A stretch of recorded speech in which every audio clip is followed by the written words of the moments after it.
দুইটা সময় তওবা করে লাভ নাই। একটা হচ্ছে মৌতের যন্ত্রণা শুরু হয়ে গেলে, মৃত্যুর যন্ত্রণা শুরু হয়ে গেলে আগে পা থেকে শুরু হয়ে আস্তে আস্তে গলার দিকে আসে।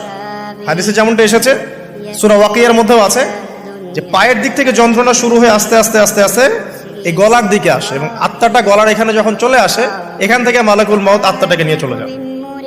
এবং চোখ দিয়ে তাকিয়ে থাকে মানুষ, রূহটা চলে গেলে মানুষ চোখ দিয়ে তাকিয়ে থাকে। দেখবেন এই কারণে মৃত ব্যক্তি তাকিয়ে থাকে, চোখ খোলা থাকে।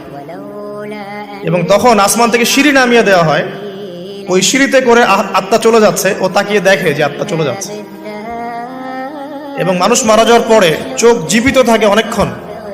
মেডিকেল সায়েন্স যারা পড়েছে তাদেরকে জিজ্ঞাসা করবে, মানুষ ডেড হয়ে গেলেও চোখ দেখবেন আরো কয়েক ঘন্টা, হয়তো আরো নির্দিষ্ট একটা সময় পর্যন্ত চোখটা কিন্তু জীবিত থাকে।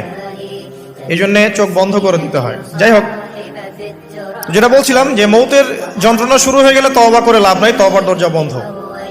আর পশ্চিম দিক থেকে সূর্য উঠে গেলে তওবা করে লাভ